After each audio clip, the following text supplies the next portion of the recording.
Hi, welcome to CYA 2022, presented by the Media Trust, your top resource for consumer digital trust and safety. Today, we're going to talk you through the major malware and ad quality trends that are shaping the ad ecosystem in 2022, and give you actionable strategies for evading bad ads and malware to keep consumers safe. But first, what does CYA stand for? Besides the obvious, cover your digital assets. It's a silent D. Your sites, your apps, your platforms, your very valuable audience data. Bad actors are trying to violate all of these, but with vigilance and the right tools, you can hold them back. Quick housekeeping before we get going. Feel free to add questions and comments in the QA box or the chat at any time, but we're going to save them for the end because we have a lot of stuff to get through in the next 30 minutes. Real quick, who are we? Well, I'm Gavin Dunaway, your local product marketing lead. I help develop and evangelize solutions for promoting consumer digital trust and safety. I also examine trends in malware and ad safety, opine on the overall digital media industry, and perform humorous songs like Bad Ads Rising. That picture is from the video. We'll send you the YouTube link after the show. Now, who are my co-pilots for this webinar journey? Pat. You mind telling me a bit what takes up your days as Digital Security and Operations Director?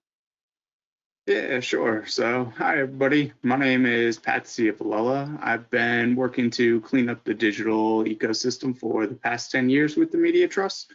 We are continuing to identify and shut down malicious actors and threat groups, which takes up the majority of my time these days, but also ensuring that cross-industry collaboration and intel sharing continues to make sure that everybody stays as safe as possible from all the emerging threats, which seems to be increasing on a daily basis. I understand. You're quite a busy guy. Now, Corey, you're head of marketplace innovation. That sounds like a pretty fancy title there. How'd you earn it? So yeah, Gavin, I basically work between our business teams and our product teams, making sure that our clients are getting the best out of our products and our solutions. And we continue to build new products and solutions that drive into 2022 and make sure we're staying on the cutting edge of everything programmatic and digital advertising. Very, very succinct. Well said, sir. Now let's jump right into these trends. But before we dive into the nitty gritty, I want to take a look at the larger landscape. As you can see from this chart, the amount of malware detected in digital media has been on a steepening incline. Fivefold growth since 2016. And note, these are specific incidents of malicious activity, which could each account for thousands of assaults against consumers. New incidents, daily amounts of active malware, creative blocks, all of these have been rising at a clip. In particular, you can see an incredible spike in Q3 2021. So Pat, I know what you were doing last summer, trying to manage all of these crazy incidents. What was going on? And overall, can you tell me what really stood out in 2021? Sure. So malware is definitely increasing across the board. In 2021, there were lots of different attacks that took place. We had some ransomware attacks, JBS Meatpacking, the CNA Financial, different educational institutes, but Mage card and credit card theft were also definitely on the rise in 2021. We also saw lots of unique attacks taking place. There were different surges that occurred in Q3. Fizcore, vidlocks, and compromised content were all on the rise and definitely made a very big impact in our ecosystem. And we'll dive a lot more into those attacks in just minutes, but there's something else I really want to point out here. In 2020, we saw a rise in malvertising that was tied to the start of the pandemic. Premium advertisers pulled back their spend and bad actors flooded programmatic marketplaces with all kinds of terrible wares. But as you can see from this chart, the explosion was even more dramatic in 2021. And it wasn't just redirects. No, there was huge amounts of clickbait malvertising, scam ads, compromised landing pages. So my question is, what's causing the explosion? What's the catalyst? Well, here are three trends that I think need to be considered. First, the barrier to entry for becoming a malvertiser is lower than ever. Crimeware as a service is hot, with turnkey phishing and ransomware solutions readily available. Two, as that e-marketer chart demonstrates, premium advertisers are diverting spend from open programmatic to private marketplaces. In addition, they're also pushing more into CTV and other channels. That's likely depressing open marketplace prices and making it easier for malvertisers to proliferate. Finally, on-page in-wrapper creative blockers for publishers, they were supposed to decimate malvertising. Instead, we're seeing malware in the space has quadrupled since widespread adoption in 2017. Now, creative blockers are essential tools in the fight against bad ads, but too many of these are fueled by second-rate malware data, or they focus just on high-risk platforms. Malware and malvertising is just as prone to come through premium ad sources, and why will be clear as we dive into the trends. Now, let's talk about other ad quality trends, because not just malware, there were some interesting shifts in terms of sensitive ad content as well as technical ad quality. What really popped up for me were major escalations in gambling, cryptocurrency, and marijuana creative. But Corey, you are on the line with some of the biggest quality people in the industry. I mean, what are the main concerns on the minds of ad platform quality specialists? I think there's a growing evolution of, when previously it would be, let's just make sure that we're not getting mobile redirects. I think it's going a step further. And I think a lot of platforms are really focusing on what kind of content is coming through and is it suitable for my supply partners, my downstream partners, my publishers, and the end user. As you mentioned, there's a lot more focus on the content of the ads themselves. Obviously, cryptocurrency is a big jump, as you mentioned, same with gambling, but we're also seeing sort of different flavors of gaming and violence in gaming, and these types of things that people want to make sure gratuitous violence, gratuitous sex within a lot of ads is something that platforms are trying to be very cautious of and make sure that they're giving the best image that they possibly can to downstream partners. Well put once again. So let's dive headfirst into the thick of it. First off, cloaking. The vast majority of malicious campaigns are using fingerprinting to hide their true intent. They can detect test environments and then use innocuous images to pass platforms' creative audits. They only send their malicious payloads to target environments like specific geographies or devices, and they're actively looking for malware detection and creative blockers. The king of cloaking is malicious clickbait Fizcore, which launched major assaults in April, July, and November of 2021. Now, here are some sample Fizcore creatives. You probably recognize a lot of the people in the images. None of them signed on to be in those ads. While the motif typically centers around celebrities hawking unsavory schemes, the variety of personalities and leverage is really, really wide. Now, Pat, Fizcore has long been the bane of publishers' ad quality efforts. How did it evolve in 2021? So the Fizcore style of attacks are rapidly evolving and becoming more widespread recently. They're beginning to use multiple campaigns with multiple different unique landing locations and creative delivery for each of those campaigns. This allows them to potentially live longer and have a wider attack span. They have definitely become more targeted and selective in who actually gets the cloaked malicious version of the campaign versus the clean version. So as they start to mask their true intentions, they start to run through multiple different DSPs to widen their attack reach at any given moment. Wow, that's crazy. So I've got to turn to Corey then. Does the ad tech landscape truly understand the threat this represents, and how are they defending against it? Yeah, absolutely. I think this is a growing thing that's kind of on everybody's mind. I mean, it's on the news. Publishers are getting attacked with it daily. And I think platforms are trying to get a hold of how it happens. I think with a lot of this, there's different cloaking behavior. So being able to determine how this creative is rendered or under what conditions is definitely a game that platforms try to play. And they try to make sure that they're using different scanning technologies to scan within different geographies with different conditions to trigger it. Because there's a lot of situations, as sort of Pat alluded to, where this looks safe and it otherwise will show up with these malicious clickbait type ads or drive people to landing pages they don't want to be at. And a lot of our platforms achieve discovering this, unearthing this, and blocking this through scanning across multiple geos across the world and continuous scanning through the life of these campaigns to make sure they catch it when that trigger is switched. That is a big thing. I mean, you can't just scan once and be done. It's got to be a constant procedure. So trend number 2, domain cycling. Now this really it kind of impressed me in a negative way when it came to redirects. They had a mighty resurgence in 2021, and it was mainly powered by rapid domain cycling. Pat, can you explain quickly how this process works? Sure. So attackers utilize multiple different domains for each one of their campaigns that they're delivering. They're often going to change which domains and which campaigns are going to run based upon the targeted regions that they're targeted for. This allows them to have a wider attack surface. So if they get caught in one location, they still have multiple other campaigns up and running to attack the other locations. That's crazy. It sounds like war. It's absolutely nuts. And it's interesting. It's not just primary domains. They use tons of top level domains as well, right? That's correct. So they will definitely cycle through different, bad domain, .com, .net, .online, .xyz, et cetera, et cetera. Down the whole alphabet.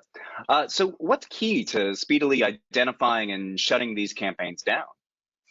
So a good approach to this would be URL structure identification. If you can identify how they're putting together their campaigns and how they're actually delivering it, the different serving patterns will allow you to be made aware anytime new domains are being utilized or new campaigns are potentially executing. The best approach overall, though, is going to be trying to identify the buyer behind it. If you can get that party serving it shut down and make sure that we're sharing the intel across the industry, it'll prevent them from re-entering it at another location.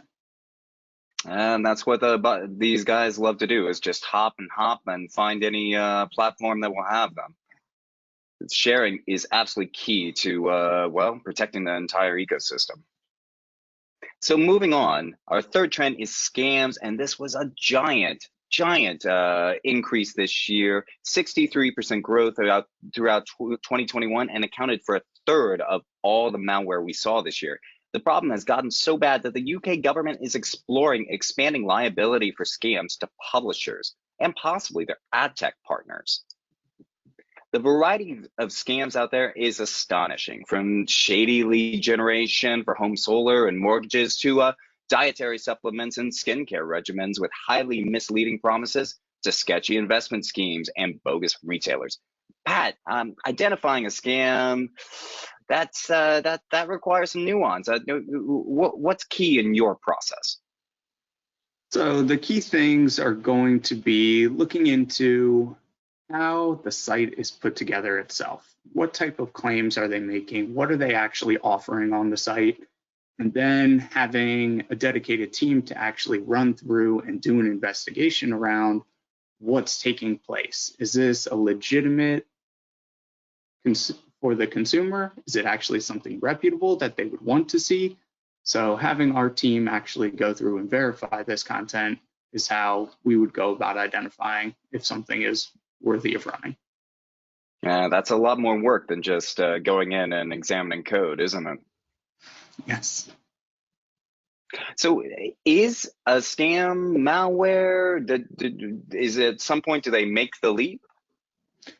So scams fall into the malware bucket. They typically are not considered malicious. Something will take the leap and be classified as malicious once some sort of secondary tactics are introduced. So, for example, if the actor begins to push some sort of fake financial review or investment opportunities, or if there's any credit card skimming or secondary tactics taking place behind the scenes, that's when it tends to cross the line from going from typical scam content into something that would actually fall into a more malicious category. Makes a lot of sense. Moving right along, we've gotten through 4 trends. It's only 1:15. Doing good on time, guys. Trend 4, testing. Lots of testing. Now, malvertisers, they're spending more time poking and prodding, launching smaller attacks with less blanket coverage to find vulnerabilities, and then bombarding digital media once they discover a weakness. We seem to have found a perfect example here, a May attack from Ghostcat, which is mobile-focused phishing malware. Pat, I remember you pointing this out to me in April, saying a massive attack was imminent. I mean, how did you know? So honestly, a lot of it comes from experience. So we've been watching different threat actors and threat groups for multiple years. This one in particular has been well over a year where we've been watching how they operate. So in this case, we could see them start to launch different campaigns on different platforms, but at smaller scale. So once we started to see their reach start growing across the DSPs, we knew that they're basically building up for the next big attack. And sure enough, soon as those things started to occur, the next big attack came very quickly after. So platforms and publishers, they really, you can use forecasting as a defensive measure. Yes, you can definitely use forecasting as a defensive mechanism, but it's going to require actually knowing who the buyers are, taking the appropriate action to make sure that when these trends start to build up, you're taking the appropriate action to make sure the large scale attack doesn't affect your platform. Very cool. Now, there was another grim fad that appeared in this Ghostcat campaign. No creatives, no landing pages. It's a little hard to see, but that code shows that both image and landing page fields are blank in Ghostcat. Ghostcat only delivers its malicious payload to its target environments, a mobile device. So if it misses, what renders instead is that weird pink box. Very, very mysterious. Pat, no creative, no landing page. How does that make malicious campaigns harder to identify? So this definitely adds a whole new element to it. You can't use your standard delivery mechanism, URL structures, JavaScript file naming. You actually have to look into how the JavaScript is compiled and how the coding techniques are being utilized by these bad actors to make sure that you can properly identify those campaigns and that specific malicious content, even when the targeted user is not met. So you won't get the creative, the landing page, the actual URL, etc. Much more tricky. The malvertisers just get more and more sophisticated every year. Moving on, trend 5, landing pages. Now, we saw incredible burst in compromised landing pages over summer 2021. And Pat, much of that was due to a publishing platform vulnerability, right? Yes, that's correct. The majority of it did come through one particular platform, and that one little open vulnerability provided a huge attack surface for lots of different people. So this ended up with being a lot of, what we would call legit publishers, especially small and medium, I mean advertisers, small, medium advertisers, getting hacked, right? Yes. So the small businesses typically will hire externally to get their websites created, developed, maintained, but it's not something that they pay attention to on a daily basis like larger companies. So when these vulnerabilities occur, they're typically not aware of it, so they don't patch or update their software to make sure that they themselves are not going to be the next attack surface for whichever vulnerability might be taking place currently. Yeah, but there's an interesting kind of I hate to say it as opportunity here, but we've seen the platforms themselves kind of jump in and play hero. Corey, can you talk a little bit about that? Yeah, I think historically there's a conception like a lot of platforms will say, well, I know my advertisers. I work with good advertisers. These are not malicious actors. These are not bad guys. These are real businesses. And I think a lot of times they are surprised then when malware is coming through that. And I think there's definitely a difference in intention and how that works. And when there is a different intention, if a buyer or an advertiser is specifically trying to spread malvertising, typically there's some intent there, and it's easier to say, let's get rid of this partner. I think a lot of platforms are realizing that even their legitimate advertisers are victims in a way to these exploits. They have WordPress widgets or these types of open source factors on their websites that become attacked and therefore spread through their pages. And I think it allows the platforms to actually have a smart conversation with their advertisers and help their advertisers fix what's wrong, update their websites, apply their patches, make sure that they stop doing that as they move forward. Because I don't think a lot of these advertisers even know that it's happening, and they would have nowhere to start in delivering it. So platforms are sort of stepping up, taking a look at the data and saying, how can we help our advertisers clean up their pages, not spread this malware, and therefore helps us as a platform as well. That's really cool. Now we've got to move along, but Pat, real quick, we've seen a lot of issues this year, 2021 and 2022 as well, with park domains. Why are park domains so problematic? So park domains are definitely concerning because they're often forgotten about until it's too late. Bad actors are going to utilize old ad server, defunct companies, any domains that they can get their hands on to quickly increase their attack audience. It's similar to typo squatting. So one typing error in your code, one park domain left on your site, quickly can be repurposed into launching a massive attack. And wow, Pat, what a great segue, because that leads to our next topic, zombie code. Talk about defunct ad companies. This is a particularly disturbing trend. Bad actors buying or renting domains of ad tech companies that are no more, and then using still active user sync URLs to send redirects, not going through an ad server, going through the user sync URL. The Electrum attack in February scored 24,000 hits across 450 and more publishers and platforms in just under 5 hours using this method. Corey, can you tell us when you first became aware of this trend, and how can platforms and publishers best defend themselves? Yeah, I think one of the first times we noticed this at scale was when the choice stream URL, a DSP that used to exist, a data platform that used to exist that does user syncing and would be normally a part of an operation with any other major SSP, DSP, DNP partner, has gone out of business a couple of years ago, but that integration still exists. That domain was still there. So we all of a sudden saw this code that did nothing and nothing and nothing for years. Once it expired, it was repurchased. The integrations were already there, and then it delivered exactly the malware that you're talking about. So this was anywhere. This was anywhere where user syncs were happening. It was occurring on pages without ads. It was occurring all over the internet. And I think that was one of the first times that we really saw this at scale, where somebody had taken part of the ecosystem, which is a big ad tech platform's domain, and repurposed it for malicious attacks. It's not the traditional way of setting up badwebsite.com and trying to run an ad. They took a technology that existed and was well integrated into the ecosystem and launched from there. Crazy. And a key thing for this is just really like scrutinizing old code and trying to figure out and making sure that you don't have old ad tech partners, people you don't live with, people that you no longer work with, getting calls, right? Yeah, I think there's a tendency to, keep building and building and building and building and never look back necessarily and clean up the stack and what's there. And I think that's a good thing that platforms should make sure that they're doing on some sort of a regular basis, is looking back and saying, do we still have a relationship with these companies? Is this still something that we even know what this does anymore?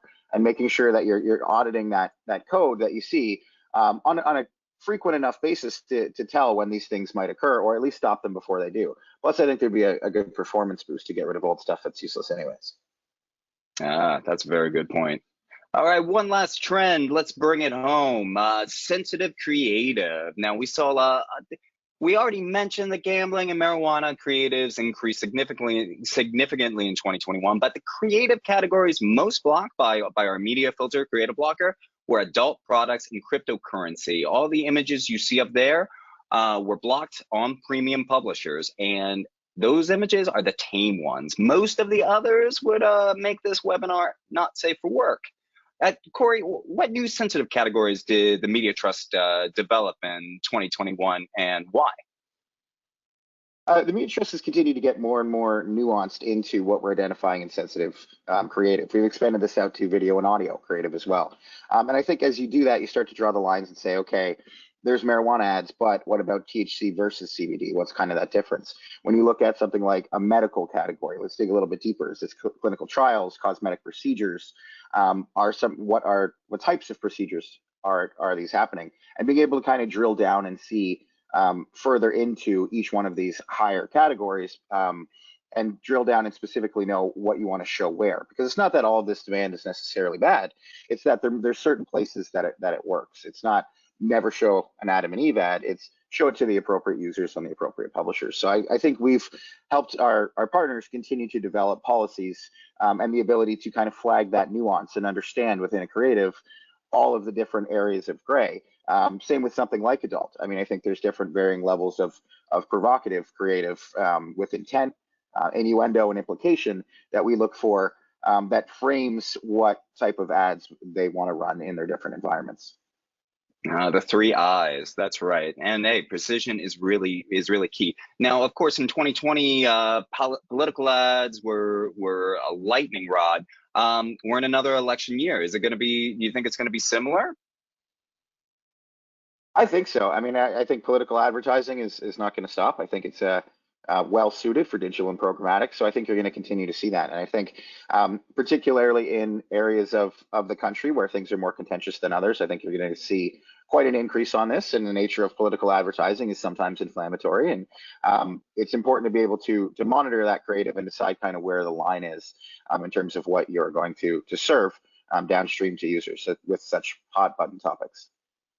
Well put, and yeah, the nuance goes a long way, especially there. So hey, those are our 7 malvertising and ad tech trends for 2022. Let us hear from you. What's on the crowd's mind? I'm gonna go take a look at questions real quick. Well, oh yeah, of course this has to come up. I'm hearing a lot about Log4j. How does it affect my business? Yeah, Pat, I feel like I read about this everywhere. It's just not going away. I mean, what should all of our attendees out there understand about it for their business? So this was a vulnerability in Java-based logging. It affected pretty much every IT system out there.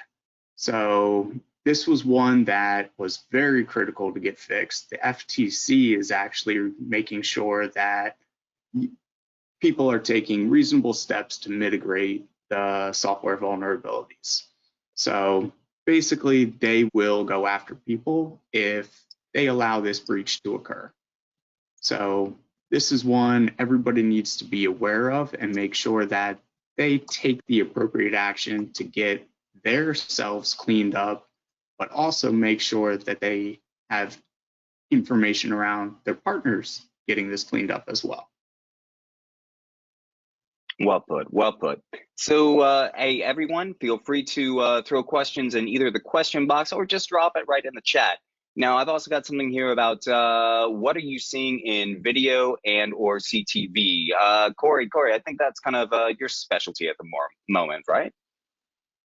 Yeah, I mean, I think that continues to be a growing space within programmatic, and will continue to be all eyes on CTV and different types of video there. And I think when you look at that, there's obviously, you know, the general thought ads video, it doesn't have malware. And I think we've seen a shift where that's definitely not the case. I think with more supply, more access, lower price points, lower barrier to entry, and a more open programmatic exchange, you're going to see that increase within video. But video is not necessarily going to have some of the typical behaviors. You might not get a mobile redirect from a video. You might not have a fake software install prompt from a video in the same way, but you could have a botnet. You could have crypto mining delivered via something like a coin hive, where it's actually infecting the user's device without them knowing. We also discovered and uncovered this year vidlocks, which is a video ad stacking campaign, where 150 different videos were sitting on top of each other, basically defrauding that ad slot, and one of them coming out of the top. So I think there's a lot of growing risk, as there is with any growing opportunity in video. And it's also important to look at video in terms of its technical aspects. I think we as an industry, have a little bit better control about how a 300 by 250 behaves.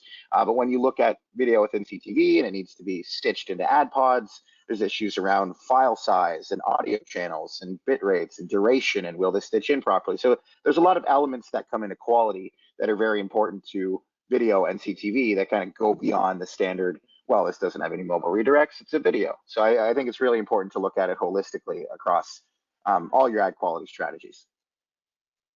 Definitely well put. Oh, yeah. Okay, somebody heard me call out high risk ad platforms, and now we're being asked, does the Media Trust have an HRAP list, a high risk ad platform list? Pat, what would you say about that?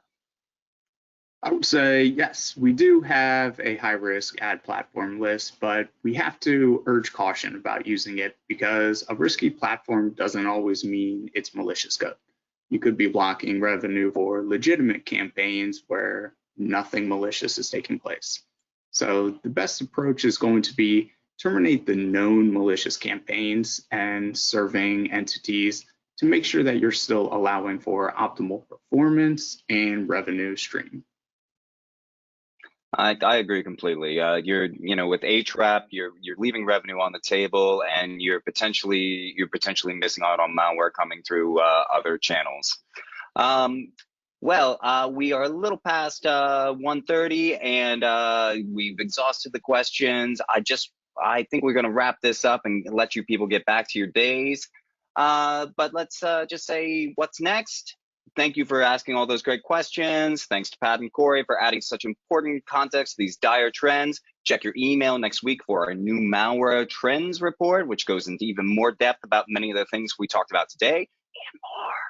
Also, meet us at the AIB, ALM in NYC and the Ad Monsters Pub Forum in Florida. Both Corey and I will be there.